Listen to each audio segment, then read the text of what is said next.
Thank you so much for inviting me today to provide some perspective from the payer on ICD-10.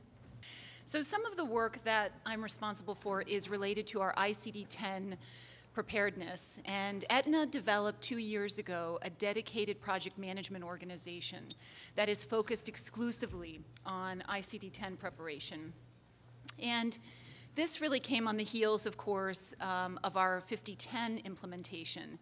And we had an opportunity to learn quite a bit through our 5010 implementation, and primarily that testing is key and critical. And I know you had an ICD-10 presentation earlier that focused quite a bit on sort of readiness, practice readiness, sort of the education piece of staff, and then concurrently the training piece, right? So they're somewhat mutually exclusive, but very important from a complementary perspective. And for the most part, we undertook the same approach within Aetna. And one of the unique circumstances of ICD-10, and arguably the whole reform environment, is that there isn't a lot of sort of subject matter expertise per se within the US health system, because we just don't have precedents in this area. And there's obviously a lot of risk and concern in the conversion. So what I want to focus on is really provide you with an overview of what Aetna as a payer is doing, provide you with some perspective that maybe you can bring to other payers that you work with on a regular basis to ensure that you're comfortable sort of with their readiness. Come 10/1/14, you're confident that your claims will be appropriately accepted, paid, et cetera. I think too that as we undertook this opportunity to learn more about ICD-10 and to begin implementation proceedings, one of the things that we recognized was that we needed to get feedback from our constituents in the field. And to do that, we actually hosted 4 separate, what we called ICD-10 sort of roundtables. We held one in Hartford, where Aetna's corporate offices are held. We held one in Texas, one in Georgia, and one in California. And we invited primarily hospitals, but also large integrated health systems, and in some cases IPAs, to come and sit around the table with us to talk about what we all collectively know today and to understand where we need to go. And so I wanted to share that some of what I'll be speaking to, both from a payer and a provider perspective today, have really come from that venue. So as we look at the impact of change, and I know you're all familiar with the view here, but we're talking of tens of thousands of additional codes and just a much finer level of specificity that's necessary for coding and billing.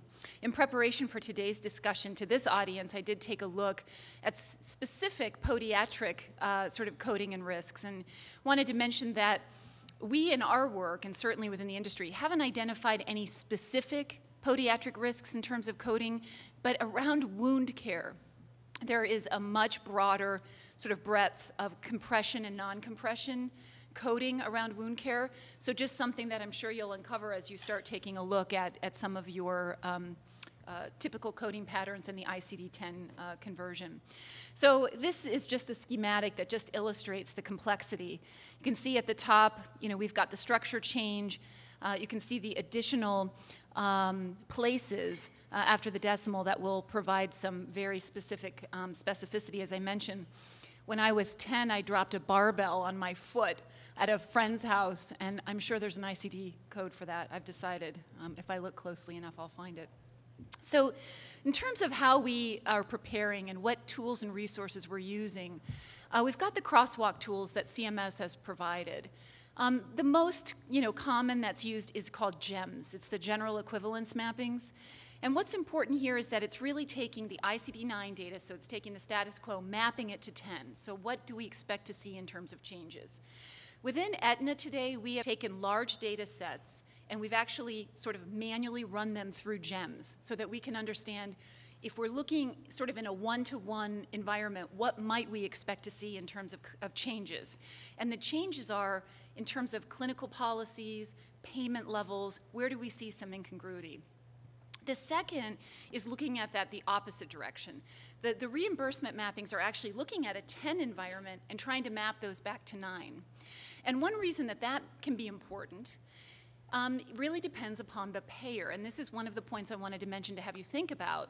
So as Aetna evaluated its claim sets, right, looking at different specialties, different diagnoses, just different cohorts of data, what we found was that it really isn't one-to-one from a mapping perspective. And so we made the decision over a year ago that we would not be crosswalking claims. So we actually will be maintaining two standalone systems. So if it's 10/15/2014 and you send us a claim from 9/20 of 2014, we're going to pay that. It'll be coded ICD-9. We're going to pay it through the ICD-9 system.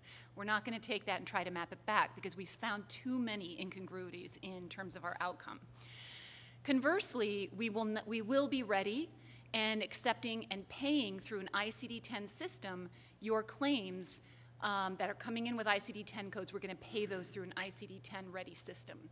So when you think about a question that you might want to ask your primary payers, you're going to want to ask them, will you be mapping my claims? Because if so, you're going to want to understand what some of those risks might be. And I know you'll have additional guidance within the industry, right, within the Podiatric Society to really understand how that will impact you. So there's some additional information. I understand you'll have an opportunity to have a copy of this presentation, but you can see the websites for additional information. So I think as we move here to slide 5, what I want to just mention is, I think, you know, and this is an understatement, of course, but just the complexity that we found in the process. Stacy Watson, who is the head of our PMO for ICD-10, was unable to come today to present to you, but she attended the Weedy conference last week, which is sort of the industry ICD-10, you know, sort of think tank and information exchange. And they actually brought in speakers from outside the US, in Europe and Canada, where they have had ICD-10 in place for, you know, the better part of a decade. And their messaging to us was test, test, test. And so I can't emphasize enough how important that is. Now, I shared with you that we had all the hospitals and large provider groups that who expressed interest to us in meeting and talking about ICD-10. And one of the things we realized during one of those meetings, and it was an aha moment, so I want to share it with you, and that is that we were missing a critical stakeholder, and that is sort of the intermediary. It is the vendor to whom you are sending claims. And whether you're ready or we're ready almost becomes irrelevant if your vendor's not ready, right? Because they're the ones transmitting the data. And so what we then decided to do was invite those vendors to come to the table, those clearinghouses, to make sure that they were part of the dialogue and discussion, that we learned from them, but importantly, that they heard firsthand some of the concerns from their constituents and that they addressed those collectively. So one quick piece here I just want to mention, as we looked at our contracts, and so in my role as responsible for contracting policy, I've really been evaluating our contracts, methodologies, and looking for where there is potential risk for our providers and potentially for our plan sponsors in terms of coding. And it won't surprise anyone here, obviously hospital contracts, and specifically those that are DRG-based, have the greatest risk. And so we've evaluated our hospital contracts and identified a set of those that may have specific carve-outs with ICD-10, just some specifics that we really needed to address. So in the event that you have a contract with a payer where you have specific carve-outs, just ensure that they're procedural level and not potentially diagnosis code and procedural level. Just make sure so that if you need to do some contract remediation, you have the time to do that. I think one last piece on the slide that I'll just mention, I'll move on to the next, is just that risk of unintended consequences. So you've heard about the suggestions of having funding on hand and the potential sort of Y2K environment, right, that we're all fearing as we flip the switch to ICD-10, which is suddenly your revenue will be impacted adversely in the short run, and payers will sort of grind to a halt because they're just not going to be able to manage it. And of course, that's what we're mutually mitigating against. But I think what's important is just recognizing that the more preparation that we undertake collectively, the better prepared we'll be to address and identify issues up front so that we can quickly address them. So I think one piece of information I want you to take from this is the importance of these two concepts, reliability and validity. And so the reliability is sort of how it works. Are the claims coming in? Are they being adjudicated on time? Are there errors in the system? It's the reliability. And that's you'll see on a future slide, the 150 systems that Aetna is remediating in order to accommodate ICD-10. And so again, that's just a payer perspective, Aetna as just one example. The validity is what we want the system to do, is the accuracy of the output, what we all expect. And so when you think about reliability and validity, it's similar in your shops, right? You want to think about what is going through your system, is it operating smoothly? But the most important thing is what is coming out, what is the output, and how is that output actually being paid, and is it correct? So I mentioned the system readiness. You can just see a list here of what a large payer like Aetna needs to look at and consider. We have implemented throughout 2012 all of the system remediation that needed to occur. So those things are sort of sitting there. Now we're in the process of testing those updates. And by that I mean just testing to make sure they went in as expected. Our next step is going to be inviting some of the providers, and we've been having meetings across the country, as I mentioned, primarily with large integrated health systems, to actually test with us throughout 2013. And that will be actually submitting claims as they're coded and running them through our systems to compare what our systems paid and what was intended by both parties. Now I want to mention that piece to you because we talk about system readiness, we talk about the education and training, but the one thing in a system environment that we cannot account for is the coding and the potential variability around coding. And that's really where your practice's readiness is so critical, because we will mutually be able to mitigate risks if you are comfortable with the coding changes and you feel confident that your teams understand how to code appropriately. That will reduce a level of inconsistency. And then we have the business readiness. And again, I sort of see some of these things really sort of just mirrors of what you will be doing at a potentially smaller level within your practices. But this is really internal education, external communication to providers to let them know what we're doing and when we're doing it. We, as I mentioned, are identifying all of our potential stakeholders. And we are developing comprehensive training from our call centers, our provider centers, to our contracting representatives, those that I'm responsible for across the country. I mentioned earlier the vendor readiness piece. So we did complete a survey of all third-party vendors across the country. And we did find varying levels of readiness. Of course, the national clearinghouses are definitely taking the activity similar to Aetna and to what I've heard is going on within the society here and within some of your practices very seriously, and they're in the process of preparing. But there's some smaller vendors that, as a result of payment reform and as a result of some of just the technology updates, they just may not be as well prepared. And so it's something for you to take into consideration, understanding what you're working on and who you're working with. The financial neutrality piece is actually an area that I am specifically responsible for within the ICD-10 PMO.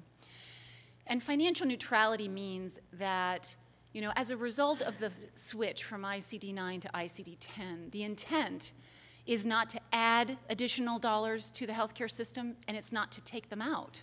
I mean, it's really converting so that we have better levels of coding, we have better reporting ability, and we have, a much better sort of level of contracting moving forward. And so one of the risks I mentioned from a hospital perspective, and I just want to share this with you, is just that potential risk of coding to the highest level of specificity and having that map to a much higher sort of payment DRG. So I've been working, evaluating our hospital contract agreements, developing financial neutrality processes and language, and most importantly, really having that dialogue with hospitals to understand their concerns and to identify those particular codes where maybe there has been either overpayment in the past or underpayment, right? So a hospital may say, well, gosh, if I have more payment for this code, I feel it's probably valid because I didn't have the ability to code to this particular level in the past, and conversely, there may be some codes that are now better described because there is a finer level of specificity that would actually modestly reduce reimbursement. So what we want to ensure is that providers are not adversely impacted financially by the ICD-10 conversion. And I really want to say that again. The intent is not to have any adverse financial impact. It also isn't, as I mentioned earlier, to increase the payment. And I'll tell you that I have a lot of visibility, particularly through value-based contracting initiatives with our payer community. So large purchasers like Marriott and Dow and Boeing and Walmart are all sort of, very active and interested in understanding how ICD-10 will impact their medical costs, and they're looking for a level of sort of documentation and validation. So I wanted to share with you that there's sort of a third stakeholder, at least in the self-insured environment, and just so that you know, over 70% of Aetna's business is self-insured, so we often sort of look to the plan sponsor as the fiduciary. Just wanted to mention the remediation and testing timeline. I shared with you that most of our testing is going to occur in 2013. We're just in the process of finalizing the identification of partners. And as I mentioned, we'll be looking at all aspects from simulated claims to actually running them through the system and then evaluating the output to ensure we don't have unintended consequences for providers and for Aetna. And then I brought together just a list of questions for you as you go back to your practices and to your communities just to be thinking about.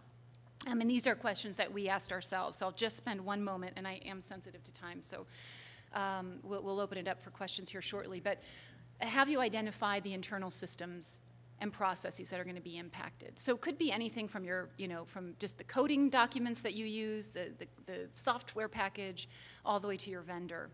The cost analysis to understand the financial impact.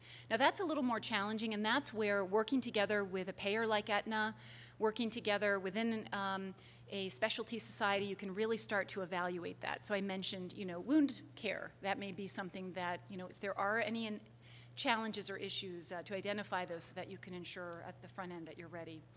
The interdependencies and external partners, I emphasize that, I know quite a bit. And then to determine whether you will be crosswalking. And that's important to know. Now, we know there's a little noise in crosswalking, but if you have enough time to prepare and to test yourself in terms of, what the output is from an ICD-10 perspective, I think that's a critical piece. And then the other piece is, well, how do you define success in the ICD-10 conversion environment? And that's something to understand and document in a sense, within your teams as well.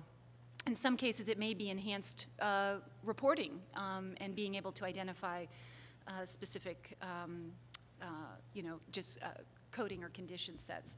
There was one additional thing I wanted to mention. I just want to make sure that I don't forget it. And it was around clinical policies.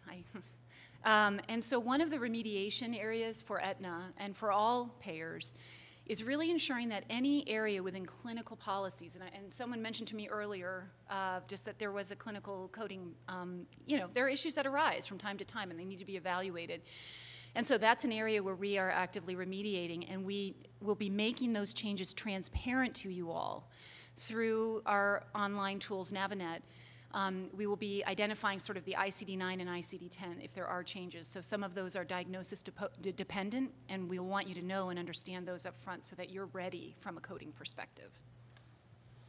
And that's it. So I want to thank you all. I hope that was helpful, and I'd love to take some questions. The first thing is that you mentioned about the interoperability and using, you're being ready, maybe the provider's ready, but is the intermediate, the clearinghouse ready? Have you worked with any clearinghouses to date that they are already ready? If not, who do you plan to work with to make sure that they're going to be ready for this transition? So we're working with all of the major clearinghouses right now. I will tell you that no one is ready right now. But the question is, are they able to demonstrate or do they express confidence in their remediation level? Now, I have to tell you that we obviously have national clearinghouses that we work with, but at the end of the day, the relationship is also, at the provider level with clearinghouses that may come into the bigger national clearinghouses. So there are a couple of levels, but those that we work with, we're confident will be ready. but there's still work to do on all sides. So will there be posting on the website, on Navinet or whatever, that says these are the national clearance that have passed our testing that will allow for these ICD-10 codes to pass seamlessly through our Yes. system? And when would that be done, you think, Probably, in 2014? Oh yeah, probably not until, I would think, early fourth quarter of 13, as we get this testing So underway. like September, October? Yeah, 'cause I would I just want to go on, just expand that just a little bit. When you talk about vendors, are you also dealing with at least some of the major practice management programs, software programs that we would essentially be purchasing or licensing to see if they meet your testing criteria? You know, that's a great point. I mean, we don't often have direct visibility to that. I think that's an area that we need to think about. I mean, I mentioned this earlier, and I want to say this again, that this is a collaborative effort. You know, no one holds all the answers, and that's not something I think that we've really looked at. I mean, we've certainly considered that, and we've looked at that for some time from a coding perspective as we look at DRGs, et cetera, but I don't know that we've specifically looked at that from an ICD-10 perspective. Well, we've told our members that, you know, I mean, that's one of the things they should have great already point. started the process Yeah. looking at. The problem I can see is that, you know, there are so many different programs that are out there that they're using, some small, some very large, and, you know, I was just wondering if they actually, what they actually did to test with you and other payers that their systems are going to be okay. And they're not testing directly with us, Yeah. so I think that's really the messaging to say, have the discussion. And then, you know, I want to be sure that you have access to Stacy Watson, whose name is here, and to me, so that we can channel some of those questions and hopefully find a good resource, if not within our business, then externally to our Thank you. partners. Knowing that you're involved in contracting, what do our members need to do with Aetna who participate with Aetna regarding updating their contracts? Because current contracts specifically state they're going to send only ICD-9 coding. Is Aetna going to reach out to all the contracted providers? If they don't receive a notification or miss it, what is the timeline between setting up a new contract or amending the current contract so that on October 1 of 2014, they've had enough time to do the legal stuff? Yep, great question. And so we've done a full inventory of all of our contracts, and we've identified those with ICD-9 impact. And the only contracts that had any ICD-9 for Aetna, now that doesn't mean you shouldn't look at all your payer contracts, but for Aetna were a handful of hospital contracts that had some older ICD-9 carve-outs, and they were in the West. But we don't have any specialty physicians. So in your contracts, your boilerplate agreements with Aetna, and I would assume with any payer, you'll see it will speak to a clean claim, and it will say, based upon ICD-9, and usually in parentheses it'll say, or, you know, current or then equivalent or then, you know, current coding. So you should be able to seamlessly move from a contractual perspective. Once this goes into effect on October of 2014, are you going to be able to do the crosswalks, or are you going to do both ICD-9 and ICD-10? And what happens if we see a patient on September 29th and don't send the claim in until October 3rd? Do we have to use then ICD-10 or go back to the ICD-9 of the original visit? How does that work? So we all have to do some concurrent coding in payer cases payment under ICD-9 and 10. So the 10-114 is a date of service date, not a processing date. Right. So any services that occur prior to 10-1, you would need to bill under an ICD-9 infrastructure. Now, to answer this question, Aetna is going to pay that based upon our existing ICD-9 infrastructure. So we're not going to be crosswalking any claims actively. We're going to pay ICD-9 with our ICD-9 system. For any dates of, so even if it's, you know, if they're, even if it's October 28th and you bill us from, you know, September 15th, we're going to pay that under ICD-9, right? But once we start paying ICD-10, so 10-1 and after dates of service, we are not crosswalking, we're just paying ICD-10. So if I understand, even if the claim gets rejected and then we go through appeals, we still use the same ICD-9 because of its date of service? Yes. Got it. But the crosswalking piece, I just want to emphasize that mapping piece is a question to ask your payers. It doesn't mean if a smaller payer is doing that there will necessarily be noise, but you need to be aware of that so that you can do some specific auditing.